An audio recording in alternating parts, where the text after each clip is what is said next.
Paper Mario Sticker Star is a role-playing game released by Nintendo in 2012 to very mixed opinions. It has been discussed in the gaming community for decades now, usually in less than favorable terms by most people. It's a game that seems to evoke very strong opinions, either negative or positive, with little middle ground in between them. Curious and undeterred as I am, and a little blinded by nostalgia, I decided to revisit this title recently on my dying 2013 2DS. That I don't know how it's still alive, it's hanging on by a thread at this point. Nevertheless, I'm hoping to offer a fresh perspective, hopefully devoid of nostalgic bias. Now, if you would join me as we take a deeper dive into one of Nintendo's most controversial titles, Paper Mario Sticker Star. The game kicks off with a familiar scenario. Princess Peach kidnapped by Bowser, this time during an annual festival revolving around a comet holding royal stickers that people can wish upon to make their dreams come true. Bowser, as per usual with these games, wreaks havoc by shattering the comet into 6 pieces, scattering them across the in-game world. Your mission is to rescue Princess Peach and retrieve the scattered stickers. Alongside Mario is Kirsty. I probably butchered that name, don't count on me for pronouncing that correctly. She's a genie-like sticker companion who guides him through this sticker-infused adventure and offers tips to the player and things of that nature. Now, as I go onward to yapping about how much I love this game, I wanted to mention one of the distinctive features, and that's its playful acknowledgement of its own mechanics. Characters frequently break the fourth wall, acknowledging their existence as stickers. Even enemies leverage this fact, changing into weapons or other foes to gain advantages in battle. So as a JIT, I found this aspect captivating, and as an adult, I still appreciate its creative approach to gameplay and mechanics and functions. It's a refreshing twist on the traditional Mario formula, injecting a sort of new life into those old age familiar tropes. Central to gameplay are the special stickers resembling everyday objects, which serve both in battles and puzzle solving. I'd also like to mention how hard the puzzles in this damn game are.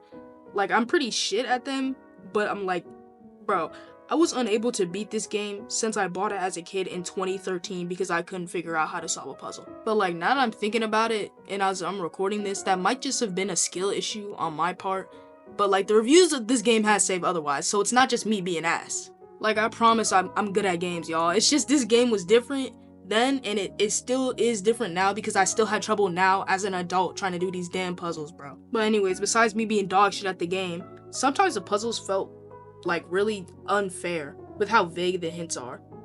However, revisiting the game now, I kind of appreciate the challenge and enjoy it, and I appreciate the need for strategic sticker management, a unique aspect that sets it apart from other Mario titles. It sort of reminds me of the inventory management in a Resident Evil game.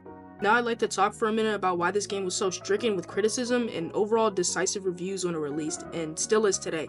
Otherwise this wouldn't really be a video on this topic now, would it? Sticker Star received criticism for several key reasons, which contributed to its mixed reception within the gaming community and critics. One of the most prominent criticisms was its departure from the RPG roots of earlier Paper Mario games.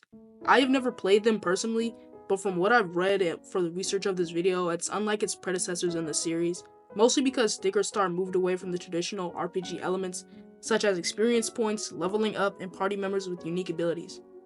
Instead, the game heavily emphasized collecting and using stickers for both combat and puzzle solving, which some fans felt simplified the gameplay and detracted from the depth of strategy seen in earlier entries like Paper Mario: The Thousand-Year Door, for example.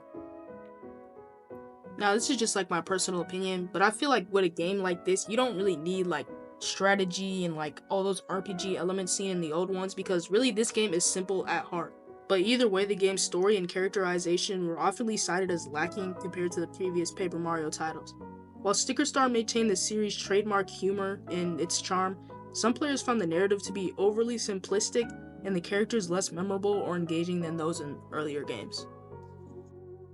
Characters acknowledging their existence as stickers adds a playful element but may not resonate universally, especially among fans expecting a richer and more plump narrative experience akin to the series' predecessors, like the Thousand-Year Door fame, for example. I personally feel this game doesn't need a complex storyline with loops and holes and all that. Rather, I feel the simple, compact storyline works well since your focus is primarily on gameplay and strategy, whereas the other games had it flipped, As in, they had it flipped because they had a more extensive narrative experience rather than extensively focused on gameplay like Sticker Star is. Moreover, the reliance on stickers as a central gameplay mechanic led to frustration among some players, particularly regarding puzzle difficulty and sticker management. Puzzles sometimes required very specific, and I mean like very specific solutions or combinations of stickers, which could be unclear or overly challenging without clear hints or guidance, forcing you to rely on the little help Kirsty gives you. Which honestly, I can relate and sympathize to. If anything, that's one of like the major flaws this game has. This aspect of the game contributed to a sense of trial and error for players, leading to criticism about the game's pacing and accessibility, from which I too share. So speaking of challenges, overcoming these obstacles and revisiting my old save file from 2013 that I have yet to beat until just now, brought a massive wave of nostalgia. It was the enduring appeal of Paper Mario Sticker Star that I could pick up where I left off years ago and still find joy in its world even though I was actual dogshit at the game and found it extremely difficult, which is a sentiment I see now many people shared with all the criticism it got. Now, possibly moving on to something more positive, beyond its clunky at best gameplay mechanics, the art direction of Paper Mario Sticker Star remains a standout feature. The 3D environments, crafted to resemble paper and stickers, create a visually striking and immersive world that is so easy to invest yourself into in so many different ways. Like for me personally, this is the kind of game you can like imagine yourself being inside of it and like trying to figure out like what you would do in Mario's situation. That's how like personally I immersed myself and got me to like love this game even more, just from like the fucking brain rot I got from playing it again. If I'm being completely honest, I'm not sure if that is like paired with childhood nostalgia of me also doing the exact same thing I'm doing now as I did as a kid and reminiscing as those times. If that's what also made me love this game and appreciate it even more. But at the end of the day, even if it is nostalgia, this is a great game, and I feel like it needs more attention and a little bit more praise than what it got. But anyways, I wanted to give a final thought about how every detail of this game, from the springy egg hammer to the whimsical ball hammer, yes, that is in fact a weapon in this game, fits seamlessly into this papercraft universe, adding layers of charm and creativity to the experience that make you believe this world exists and crafts intense immersion as it did for kid me and adult me now. In conclusion, Paper Mario Sticker Star, despite its divisive reputation and many flaws, holds a special place in my heart. Its blend of intensive gameplay mechanics, artistic design, and nostalgic appeal make it a standout entry in the Mario series.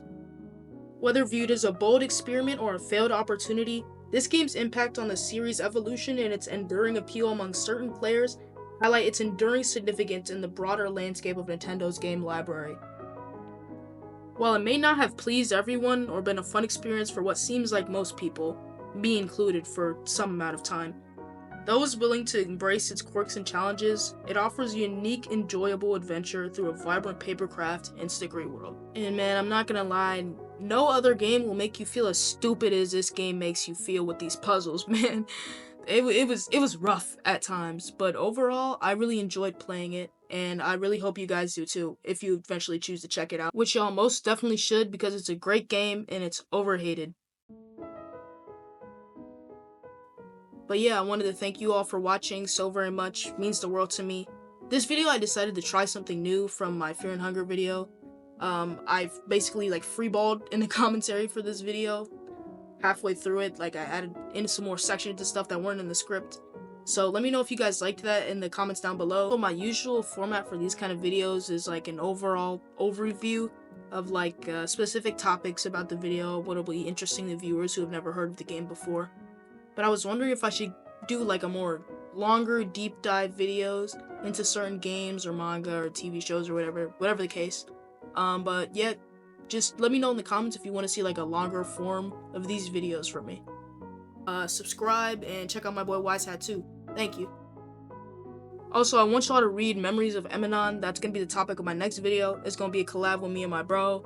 And just trust it's gonna be fire.